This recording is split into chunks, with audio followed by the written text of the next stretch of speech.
Alrighty, so guys, what I'm going to do is teach you how to be the best known gym in your local area. Now, when we talk about local branding, is we want to just make sure that we're using a diverse way to market our business. Now, if you are the best known local business in your area, it's going to make sales very easy. It's also going to make marketing very, very easy as well.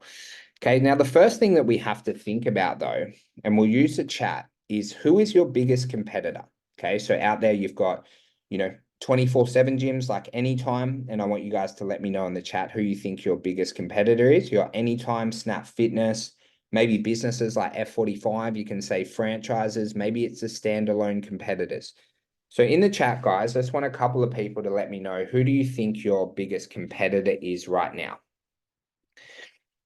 World Gym. Yep. Massive gym is a World Gym near me. Okay, let's get a couple more. Definitely. Yep. Powerhouse Elite. Okay, so there's a lot of different competitors. Let's get a couple more in there. Yeah, F45 or Jets. Yeah, I used to get, really rattled when F45. If anyone remembers way back when F45 like hit the market with a kaboom and stuff, like I like lost sleep some nights and stuff like that. Now, I'm actually going to tell you who your biggest competitor is. Your biggest competitor is people don't even know that your business exists. Okay. If you have a look in the local area, okay, in my local area, there was 110,000 people. Okay. So there's people going to F45, people going to Fitness First. Okay. But the biggest competitor is they didn't even know that my business was around. Okay. That is your biggest competitor. Okay. Give me a why in the chat that makes sense. Okay. So the percentage of people that go, like say in our Brookvale gym, there's 110,000 people and we had 500 members. Like that is such a small percentage of things. And so when we're looking at, people that actually train in Australia, and it's a little bit different suburb to suburb, but based on the last piece of research that I looked at, there's only 13% of people actively training. Okay, so if we look at 100,000 people, and we'll use my area for reference, 100,000 people, let's say 13,000 of them are, training like pretty regularly, and there's 87,000 people not training. Okay, so always just remember, guys, that is who your biggest competitor is. If we can solve that, okay, and give me a Y in the chat for those on live. If you feel like everyone in your local area knew that your business existed, give me a Y in the chat if you think your life would be a hell of a lot easier. Okay, perfect. All right. Now, when we're starting to think about this, guys, right, and a lot of stuff in branding, it gets really, really complicated. Now, I just want to make everything really simple for you guys. Okay. So what we have to think about before we go into like the branding side, getting seen everywhere, which for me, I find like really exciting, right? The key is initially, guys, is you've got to really know what you want to be known for. Okay. That is just incredibly important. Okay. And the way that I think about what you want to be known for, without like bedazzling you guys with like 50 different questions about brand, the way I think about it is what do you want people to say when you aren't around in a social setting? What do you want them to say when they're at coffee, when they're out having beers with their friend, when they're at their local sporting club, when they meet up with, their friends for a walk? What do you want them to say about your business? Okay. And that's what you got to get really clear on. Okay. Because when our businesses were really struggling, okay, we help people with muscle gain, fat loss, athletic development. Like it was a total mess. Okay. And when we just got really clear on our brand, okay, and it can be really simple for a local business, is we wanted people to say, when they're at a cafe, right, there's five of you meeting up. What do you think about the body consultants? And like they are weight loss experts because we help people lose 5 kilos or more. That's what we wanted them to say. Okay. Give me a Y in the chat if that makes sense. Okay. Because guys, people will be saying really, really good things about your business for sure. But what they say and what they think really translate is what is the identity of your business. Okay. It could be, I know some people that, just get people really strong. Like I know my friend like Scott Hill. He has a powerlifting gym. Is like in there, it's like they just make strong individuals. And my friend Lewis, is he helps females transform their body. So like, when people are talking in a social setting, it's like, hey, what do you think about New Vision training? It's like they help females transform their body. It's like really, really clear. And that's going to help us really, really translate into all of the strategies and tactics. Okay, so just give me a Y in the chat, guys, that makes sense. Okay, you've got to be clear on it. Okay, and generally we kept things simple. Like within our business and stuff, you can get over, I believe you can make this stuff super, super complex, right? Of like can go down full rabbit holes of branding. But if you just think about it in that aspect, what do people say when you're not there? I find it just keeps things incredibly, incredibly simple for me. Without spending like, 42 days figuring out your brand alignment and stuff like that. Okay. Now, why we want to do this, guys, is we just want to increase our business growth and also have a long-term business within the local area.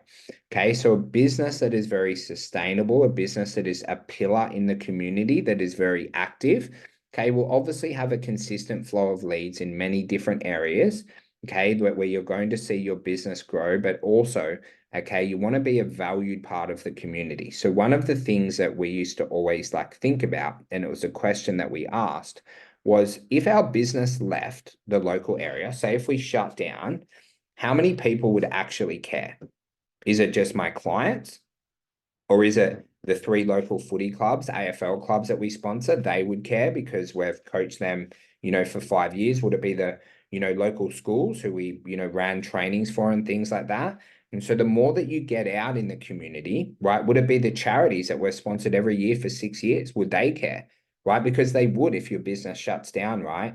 And so when we talk about like getting outside of our 4 walls and what we do in our 4 walls, that was kind of like a simple way that I did always like to think about it, in terms of what we want our branding to be. Okay, would people actually care if we weren't around and things like that?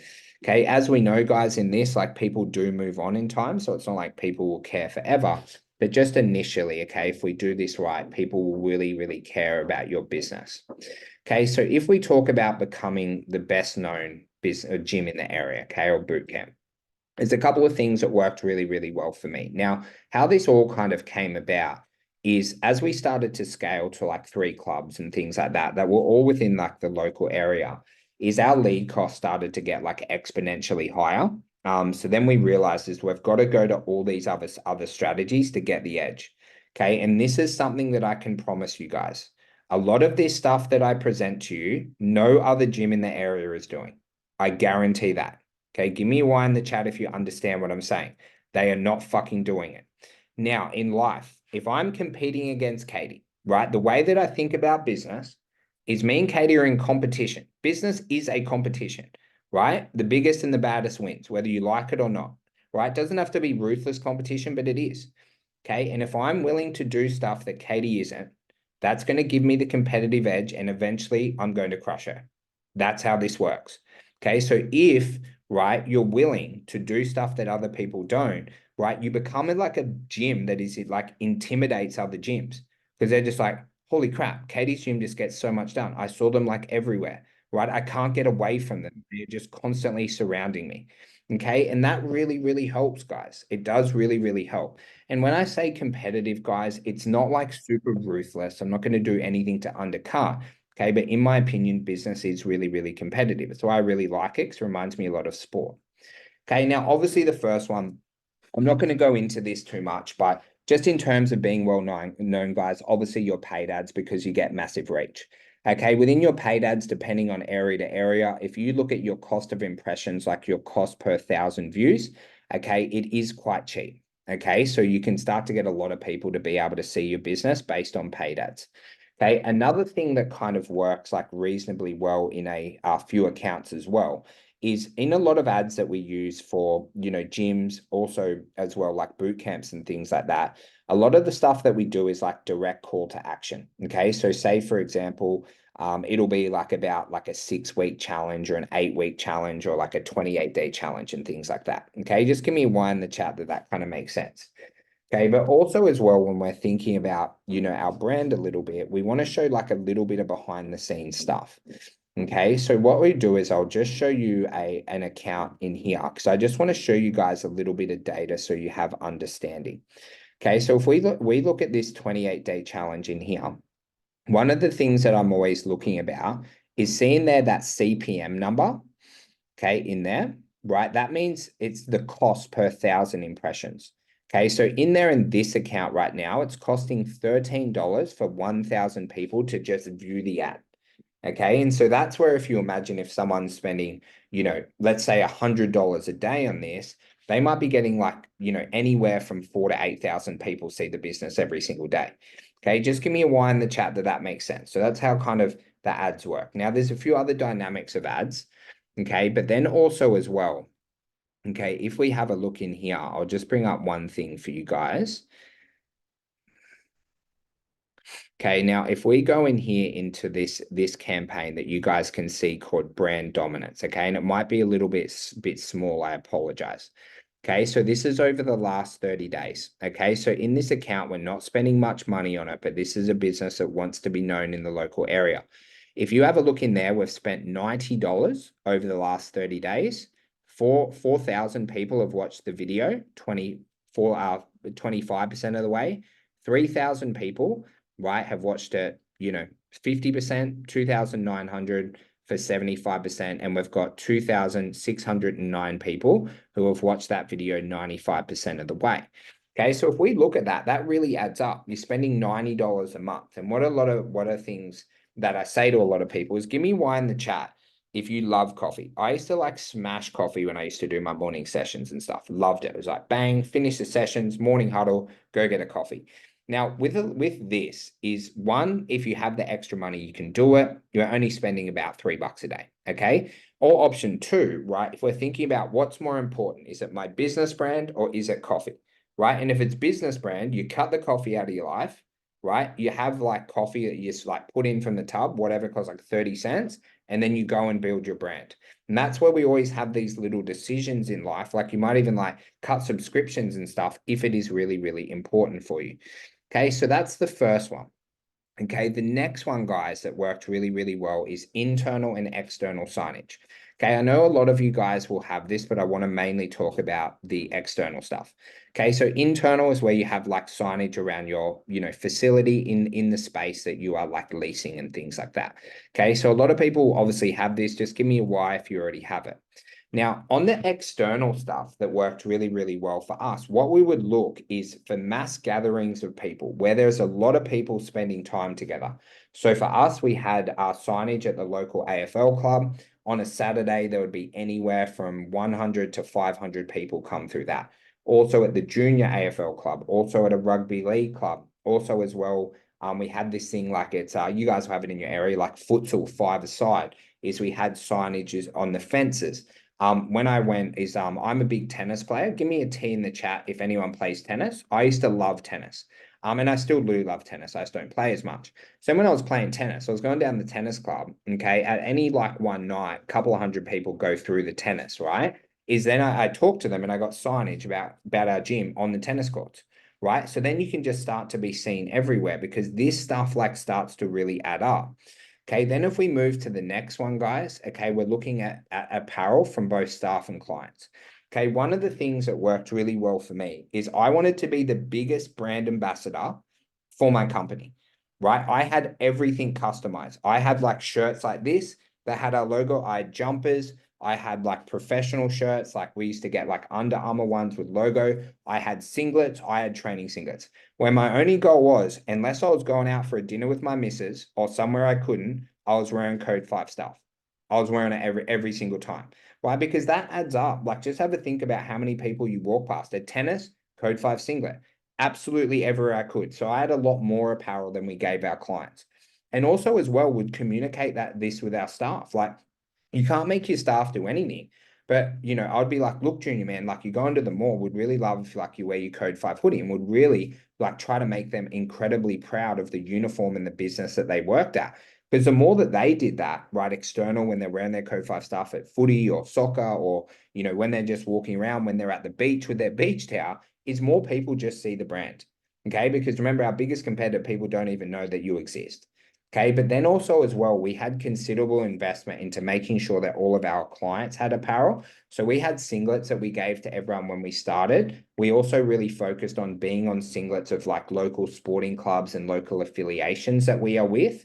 Also in your external signage we can cover is being involved in your affiliates and stuff was really good. And then with our clients, we would do merch drops. So say, for example, it's winter coming up. is we would make like a customized hoodie or jumper, and then we'd get people to prepay for them. So then they started to wear stuff out. Even we had little wristbands, which cost like $1, where people could like at our events would give like Code 5 wristbands and stuff. We gave out like key rings, okay, just things for people to be, for us, our brand to be more seen in the local area. Okay, the next one, guys, is your events. Okay, so you've got internal events. Just in my opinion, any internal event might be like charity boot camp, Christmas party, Sandhill Warrior workout, outdoor workout, run club. Okay, in our events, right, we wanted to make sure everyone, if possible, wore our apparel. Okay, it was really important. We wanted to make sure that we have signage there, and we wanted to make sure that if Katie was coming to an event, that it was very, very easy for her to bring a friend and it was memorable. That was it. Really, really, really simple. Okay, so you want to make sure when you're running these events that you're thinking of what is the feeling Katie will have internally, okay, and what will people see externally if possible. Okay, so if they see like 50 people running through Manly in Code 5 apparel, that like stands out. Like, what's this Code 5 business? Like, why is there so many people with apparel? Okay, and on the apparel side of things, if we switch, even to this day, I see people walking around the local area with the apparel. It's like people will really wear it. But then obviously we've got external events. Okay, this would be, school-based events, like do they have like fairs and things like that? It would be like local growers markets, which used to happen at 2 places in our area, where all the farmers like bring their fresh food and things like that. It can be like Ladies' Day at the local footy club. There is a ton of local events happening in your area every single week. In the chat, let me know what was the last time you did an external event for your business. When was the last time? Okay, because I'm telling you, there's probably about 30 a week happening in your area that might not even know about. Now, am I saying doing 30 a week? No. Okay, am I saying try to be as active as you can and get sight out of your 4 walls? Yes. Okay, then also guys in your local area. Okay, the main events that we would focus on is like obviously charities. There would be big time charity events in our area, like big balls and dinners, and we tried to be as active and involved in that as we could. And then also like the big time community events. Say one near us, there's like a sun run, which is like a 9K run that's like very localized. Now, would we send people to running events in Bondi and things like that? Yes, for sure we would. Would we focus on as heavily on the branding in those ones? No, because say for the city to surf, right, it's 100,000 people, right? There's not many people that are actually from our area. So sending like 100 people in with apparel is good, but it's not as targeted as when we do Sun Run, which was from DY to Manly. Okay, just give me a Y in the chat that makes sense. Okay, then little things, guys, that just kind of add up. Car signage. Okay, so if you can get your car branded and you guys would see that, you're going to be driving reasonably regularly. You're also going to be parked reasonably regularly, where people just start to see your brand more. Okay, and that's something that owners can definitely do. Okay, then for our staff and clients, so this was obviously optional, we gave them stickers that they could put on the back of their car. Okay, so when we're able to do that, guys, we're just giving people very, very easy options to be able to show the brand, right? So that more people see it. Okay, and you guys would see this type of marketing. Guys, in the chat, just give me a Y if you've ever noticed marketing that is based on a motorbike, on a car before in your life, because it's really, really common.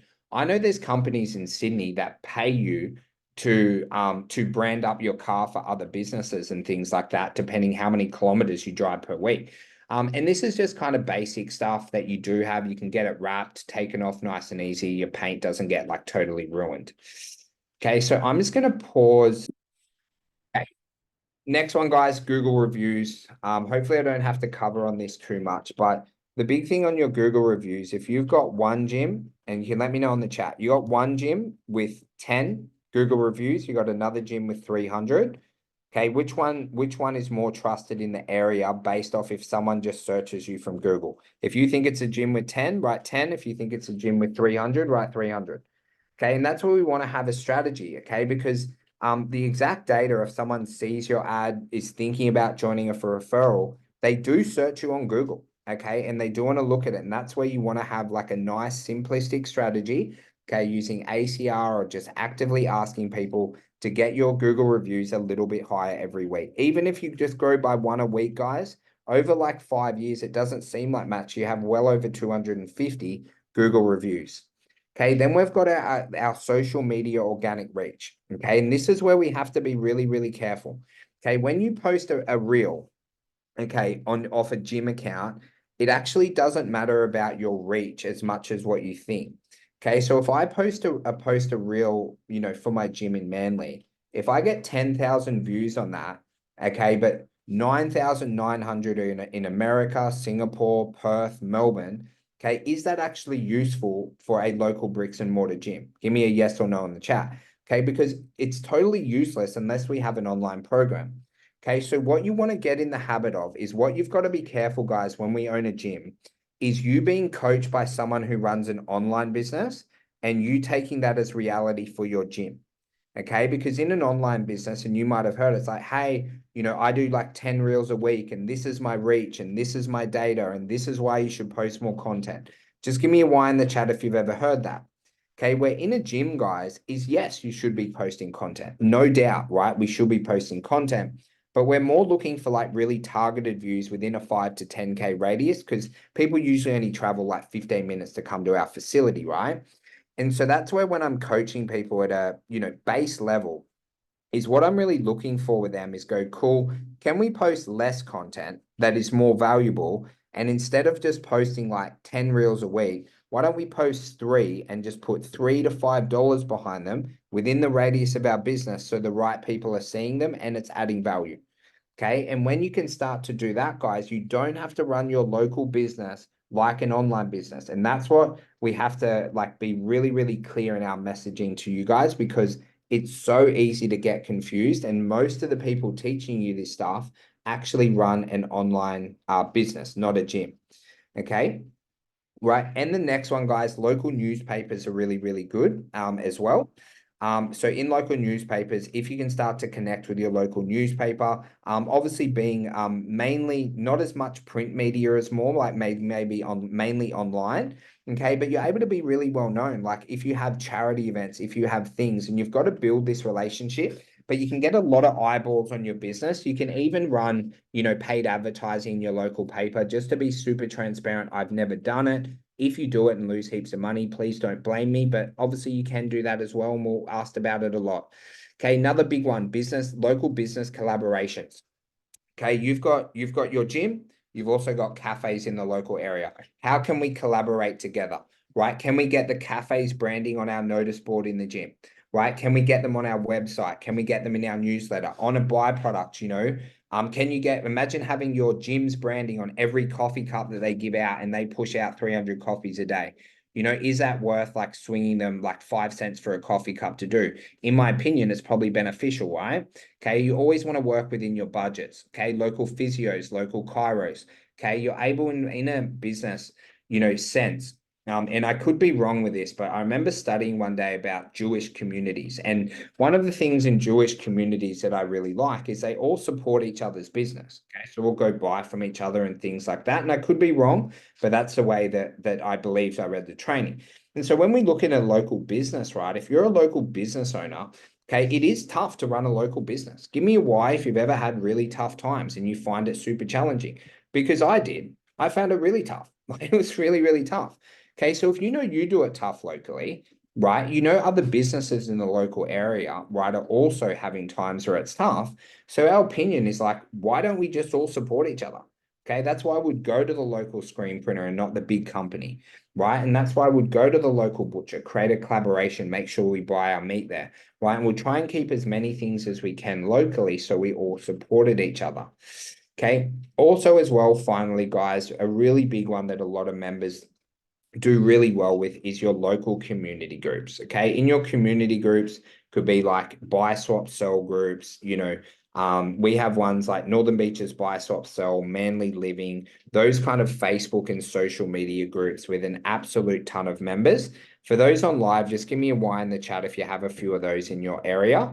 Okay. And we'd want to be like active and engaged in those. Okay. Active and engaged. Because when we're active and engaged with those, just more people are kind of seeing our content.